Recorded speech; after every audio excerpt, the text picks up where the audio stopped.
Good evening. Fewer violent offences were reported to Dunedin and Invercargill Police in the 3 months to the end of September, but the figures do show all local crime rose by close to 10%, including increases in sexual, drug and dishonesty offences. Burglary, theft and car stealing also increased, but there was a small drop in fraud. Southland-based Alliance Freezing Company has ended weeks of speculation by going public today with its intention to take over the Waitaki Company's 6 South Island works. The deal is still subject to Commerce Commission and shareholder approval. Michael Lynch reports. Southland-based Alliance stands to be New Zealand's freezer giant if the deal goes through.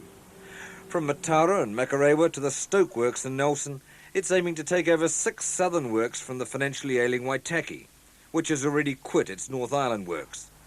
A takeover price hasn't been mentioned, but the deal could give Alliance 9,000 workers and assets of more than $800 million.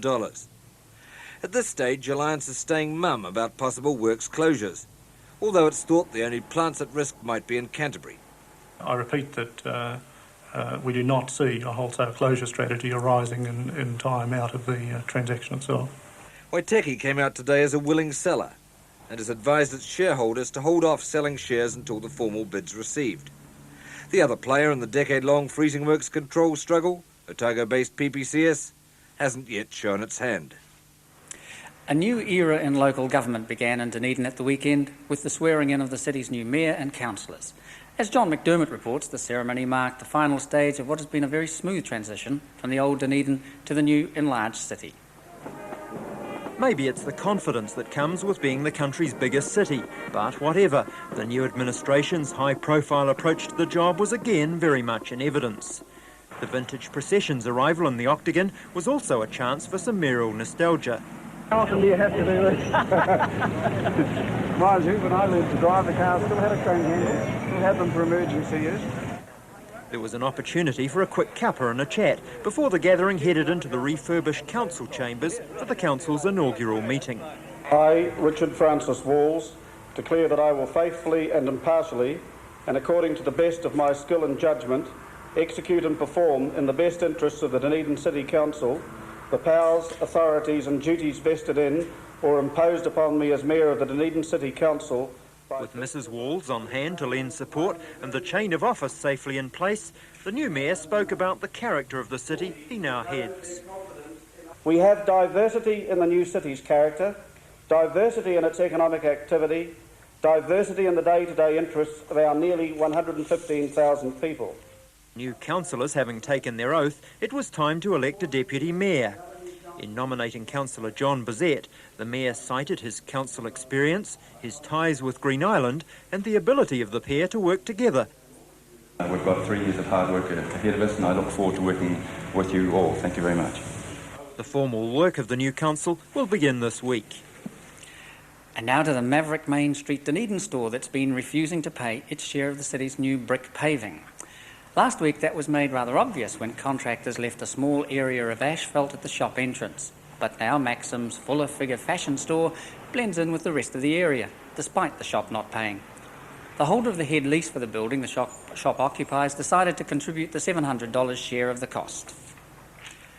A former Kai Tangata farm girl brought up on good old South Otago meat has made a name for herself writing about vegetarian and health food cookery. Rowan Bishop, who's coming to live in Dunedin from Wellington next year, has just published her second book, The Good Health Adventure Cookbook. She's been sharing some recipes with Lee Davies. Dunedin is Rowan Bishop's old stamping ground. She was educated at Otago University, although it's not her history degree which has led to a career writing about food. She's a well-known recipe columnist and now on her second recipe book. Both are geared around healthy eating and fun. Rowan, why are these called adventure cookbooks? I think part of it was that people are becoming more adventurous and cosmopolitan in their taste. They're more prepared to try different things now. And there's a raised consciousness about general health concerns as well. A family tendency to heart disease initially convinced Rowan she needed a healthy diet if she didn't want to suffer the same fate. I come from a very traditional background. I was brought up on a farm in Kai Tangata and we ate 3 meals a day pretty well.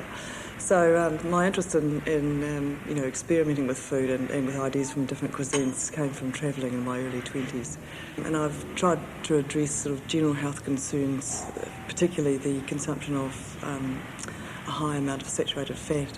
New Zealanders traditionally, have eaten too much saturated fat, and that's reflected in cholesterol levels and heart incidence. So I've tried to address those particular concerns in the book, but also I've tried to gear it to busy people, because we all live busy lives these days. No one has too much time. With 4 children, Rowan understands what it is to be busy, and she'll be even more aware of it next year when she plans to put book writing aside to organise her family's return to live in Dunedin. Have you ever noticed if it's a story dealing with food, Lee does it? Funny that, isn't it? It was officially called Revels Day, and that's just what 900 Otago Brownies did in Dunedin on Saturday. They revelled in the games and pastimes that occupied girls their age 100 years ago. Where better to create an atmosphere of yesteryear than the Ocean Beach Railway with its ancient carriages and the fresh air view of the world that went with them. There was revelling too at Forbury Park.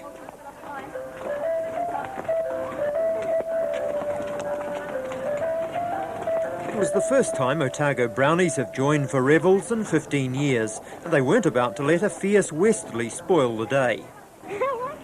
You'll land on the camera in a minute. These activities were very much in vogue when Brownie founder Lady Baden-Powell was born 100 years ago. Maybe Brownie legs were longer then.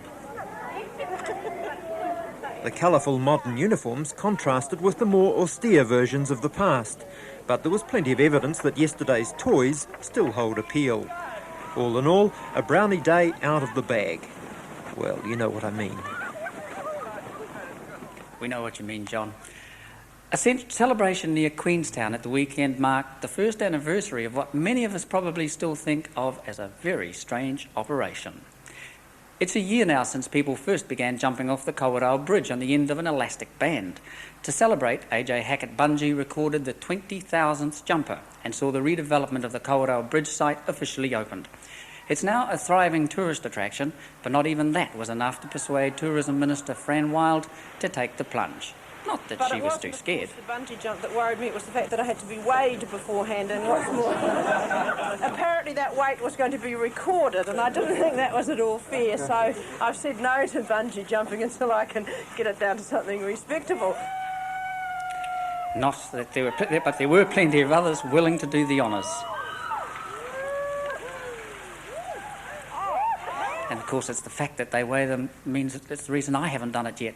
That's it for tonight. We'll see you again tomorrow night. Good night.